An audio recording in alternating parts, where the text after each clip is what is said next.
said, we have great records.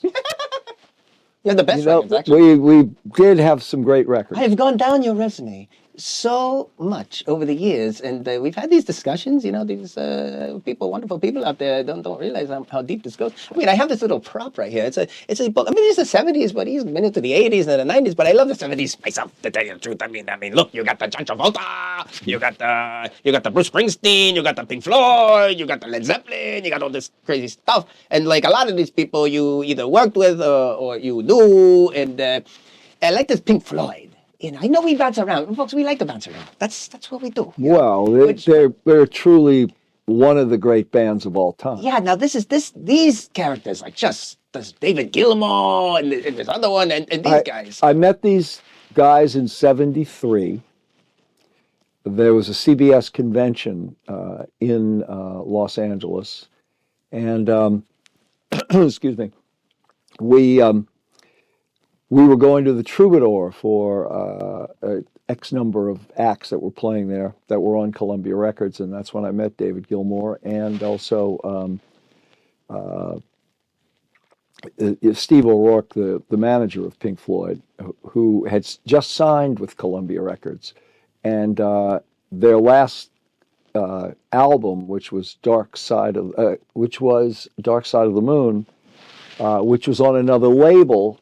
And so Clive Davis had signed them to Columbia Records, and the next thing you know, they're riding the incredible heights of Dark Side of the Moon. So it's not like it took a whole lot to promote Pink Floyd at that point. Gig No, I didn't have to use a crowbar to get them on the radio. Now, who's the other guy? David Gilmour? What's the other guy? The other guys, there's Roger Waters. Roger Waters. These two seem like they hate each other's guts. How can that possibly be? They don't. I don't necessarily think they hate one another's guts. I think that there are obviously creative differences, and they've gone their own way, and God bless them. I wish them the best.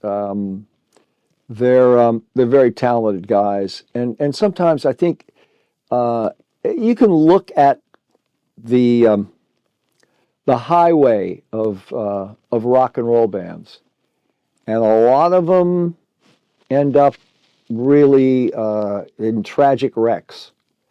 You know, the idea that bands, maybe one artist or one particular member of a band will emerge as a leader, or maybe two. In the case of Pink Floyd, obviously Roger Waters has a brilliant career, as does David Gilmour. So, but the two other members of the band that we know as Pink Floyd, very few people saw the five members with Syd Barrett in the early days, but those early Pink Floyd records are really, phenomenal records in their own way. They weren't necessarily commercial records, but they have a great lifespan, and they're still, a very, very important part of the music that, is modern or contemporary. And you were around for this. They did another crazy one with a big wall and these funny-looking characters. I had the opportunity. I was on that tour, the Animals tour, which was the second album that they released for Columbia, the Animals. The first album that we released, the follow-up to Dark Side of the Moon, was Wish You Were Here, which was a brilliant follow-up. I mean, great. It's still one of the most played songs, that title song. Right. But on the Animals tour, which was, believe it or not, the first all-stadium tour, every venue they played on a cross-country tour was a football or baseball stadium. Now, did they make a lot of money doing those stadiums like that, or was it the albums? Where were they generating the most of the money? No, ticket prices weren't anywhere near what they are today, but they did obviously facilitate selling millions of records. They certainly made money. They had very good management. Steve O'Rourke was a very good manager, and they worked with great promoters. A really interesting story would be on the day of the show at Olympic Stadium in Montreal, the last date of the tour, which was July 6th, 1977. If members of your audience take a look at the wall graphics. Those graphics are really the graphics of Olympic Stadium. Gerald Scarfe, the album designer and the illustrator, really based his drawings on the stadium itself. And that was a day where the day started for me where I was asked to join the promoter, Roger, Alan Fry, the American manager, and myself. I was invited to join this. So we had a foursome, and we played golf in Montreal. And Roger chose me as his partner, and we had a bet with the promoter and the agent.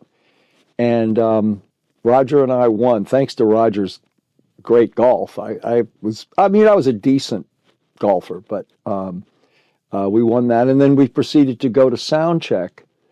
And it was really interesting in listening to sound check. And David Gilmour didn't leave when the other members of the band left.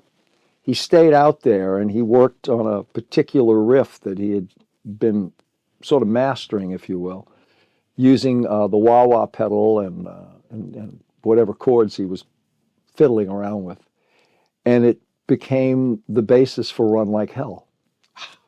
And it was funny. I remember asking him, I said, man, what were you playing out there at the end of sound check that was really, really good? And he said, it's just a little bit of music that a little bit of music that I've been playing with, and it became, one of the key tracks. Didn't he call these things bits? Bits. That's the term. That is the term he used. And he's still doing music now. He's still doing wonderful music. Yeah, maybe they get back together one day. Maybe not. I don't think so. Never. I think never is the right word. So when you left this Albert Grossman guy, so he's a mean guy? Was he a nice guy? He liked you? No, he was actually very good to me. I think the way to put it, I learned a lot from Albert, and it was time to move on. I see. It was probably smart. It's very smart. He and it was an interesting time for me because around the same time, going back to, as you say, we bounce around a little bit, Pink Floyd was making The Wall, the film. Big one. Right, with Alan Parker. There you go. Now, you had something to do with this film. I did, and it was really interesting that I remember getting this phone call from Steve O'Rourke, the manager, What kind of phone did you have? A push button? No, it was on the wall. It was a wall, like a wallflower. With a long cord. Was it a spiral cord? It was a spiral cord. Okay. I mean, today it's an antique. That's right. But that's, and it was in my kitchen, and it could stretch to the living room, that kind of thing. Anyhow, the phone call comes in from Steve saying, and I said, I really don't want to work on a concert film. And he goes, it's not a concert film. Alan Parker's directing this. I said, when do you want me in London?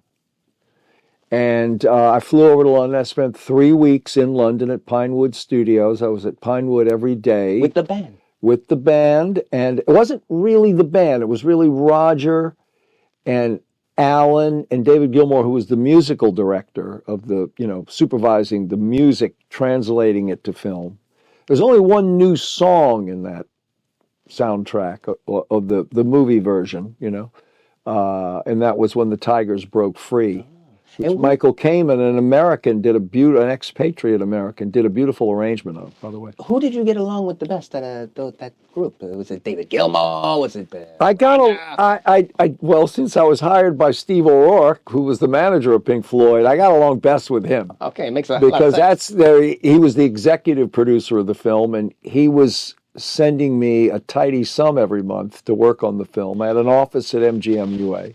Now, when you were going around, were you flying on that big Concorde back then? Were you in first class all the time? Look at you. I mean, first class all the time. I don't know about that, but hello. I did have the opportunity to fly on the Concorde. Hey, But I would like to know about that. it was Heinz. in the early days of the Concorde when, it was prohibited from landing in New York. So we flew to Washington to fly Washington, to London. A supersonic jet. It was. And You it weren't was afraid. and it was I know this is going to sound out of school, but at the fact you were able to smoke a cigar on this airplane. And the airplane looked like a cigar. It was a very lean, The good old days. yeah, the good old days. The good old days. So that was the Pink Floyd thing, and now you got to see all those wonderful shows. You be friends with these guys, and all crazy, crazy stuff. The Pink Floyd was really an extraordinary group to be around, very creative, and just they were very good to me.